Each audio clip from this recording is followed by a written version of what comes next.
Thank you very much. Shri Pappu Yadav ji. धन्यवाद कृपया महोदय। मैं पहले तो डिजास्टर से शुरू करता हूं, कोरोना से। कोरोना के समय का ध्यान रखिएगा। कोरोना का सबसे पहला डिजास्टर, आप याद करिए, हमारे मंत्री जी हैं, गंगा की नदियों के किनारे कितने लाश पड़े थे, कितने उनकी स्थिति को याद करिए।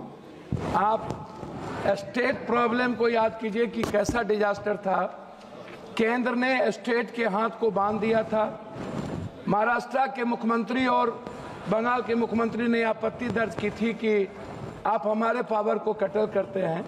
तो डिजास्टर में आम लोगों को आप क्यों एक्नॉलेजमेंट नहीं करते हैं? सामाजिक लोगों को, सांस्कृतिक शैक्षणिक लोगों को, वहाँ के वैज्ञानिक को, जो ऐसे लोग हैं उसको आप, जैसे उत्तराखंड में मंत्री जी, यदि आम लोग वहाँ इन्वॉल्व होते तो 10,000 से कम जाने जाती। तो मैं चाहता हूँ कि डिजास्टर प्रबंधक को जो कमेटी आप बनाए, पंचायत वाइज, जहाँ पर बाढ़ आग से प्रभावित है, उसमें एक कमेटी बनाए जिसमें सामाजिक लोगों का महत्व हो। कोरोना में के प्रभावित 40,000 लोगों को अभी तक केंद्र के द्वारा पैसे मुआवजे नहीं मिले। तो मैं मुआवजे की बात करना चाहूँगा, मैं उसको याद दिला देना चाहता हूँ, जिसमें बिहार अत्यधिक प्रभावित है, मजदूर प्रभावित है, सभी लोग प्रभावित हैं, उत्तर प्रदेश के लोग, बंगाल के लोग प्रभावित हैं। मैं शुरू करता हूँ अटल जी के समय से। मैं उनको याद करता हूँ, अटल जी को, उनकी बहुत बड़ी परियोजना जिन्होंने नदी जोड़ने की बात की थी। मैं नदी जोड़ने से शुरू करता हूँ। बाढ़ का जो संबंध है या डिजास्टर की बात करते हैं तो अटल जी जरूर याद आए।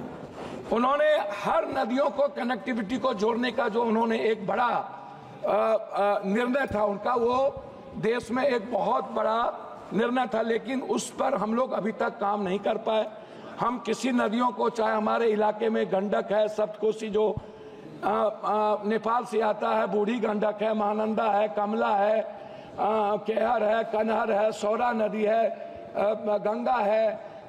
जब हम इस नदियों की बात करते हैं तो वो नहीं हो पाता है। दूसरी चीज, अभी आपको याद होगा फरक्का कब बनी थी? 1974 के बाद, बाढ़ के बाद फरक्का, और फरक्का से लेकर के भागलपुर तक, नौगछिया, मनिहारी इलाके में नदियों का जो गाद है आज तक नहीं निकाला गया।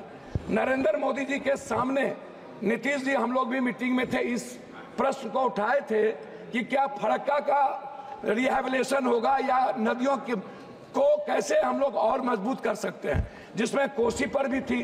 भीमनगर बैरेज बनाने की बात थी, उसको हम लोग भीमनगर को रिहैबिलिटेशन नहीं कर पाए। नए भीमनगर की बात हम नहीं कर पाए। आपने दिया है कि एक है भीमनगर, दूसरा है अजयनगर में आप एक नए बैरेज बनाने का आपने प्रपोजल हम लोगों ने दिया था। उस प्रपोजल का क्या हुआ? यदि हम उस बांध और चौड़ाकरण करते हैं, भीमनगर बैरेज बहुत लंबे समय से हो गया और सबसे ज्यादा प्रेशर पड़ता है, क्या कहते हैं आपको, नेपाल का। नेपाल से वार्ता नहीं होना भी एक बड़ा चिंता का विषय है।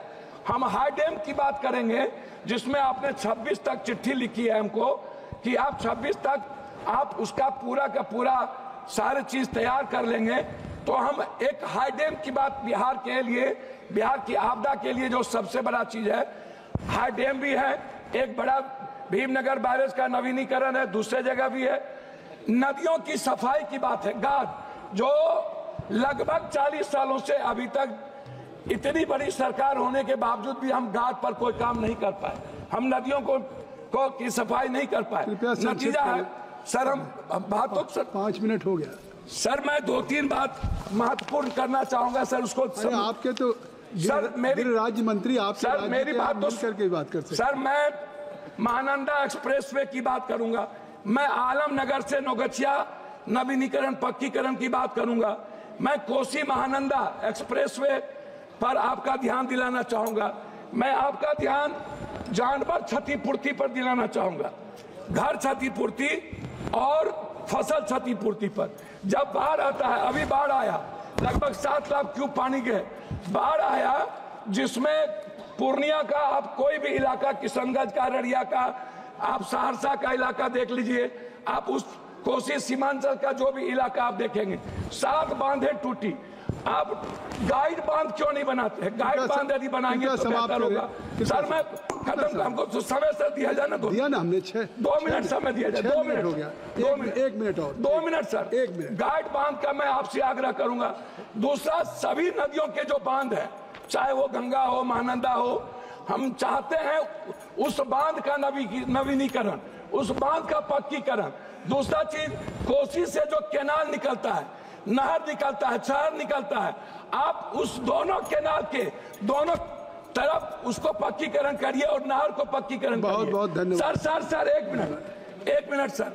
दूसरी चीज मैं आपसे आग्रह करना चाहूंगा, जो आप सीवरेज को, गांव की सीवरेज की बात मैं करूंगा। दूसरा अंतिम बात करना चाहता हूं सर, बिहार में सभी नदियों पर, नदियों का लगभग क्या हुआ है कि पुल की बीच नीचे की नदी, हमारे यहाँ सौरा, उसके बगल में बड़ा अपार्टमेंट बना दिया गया, बिना किसी नदी के कानून को तोड़ दिया गया। माफियाओं ने नदी की जमीन बेच दी गई। पूर्णिया की स्थिति यह है, हम चाहेंगे उनकी इंक्वायरी हो। जब पूरे बिहार में जहां पर नदियों की जमीन माफियाओं ने बेच करके बड़ा बड़ा अपार्टमेंट, बड़ा बड़ा मेडिकल हब बना रहे हैं, उस नदियों को आप खाली करें। नदियों के बगल में अपार्टमेंट को आप रोकें, अन्यथा सर लास्ट है सर। श्री अनिल बलूनी, दूसरी अंतिम चीज है, कई बातें आगे सर लास्ट है, आग पर है, आग पर सर लास्ट है सर। एनडीआरएफ की हर जिले में आप, और सीडीआरएफ को, दोनों को, एनडीआरएफ को भी हर जिलों में आप व्यवस्थित करें। आग पर हम लोग कभी बात नहीं करते हैं। श्री अनिल बलूनी जी, आप के बाद बोलिए, जो आप क्या वजह होगा तो बोल देंगे। हो गए श्री अनिल बलूनी जी।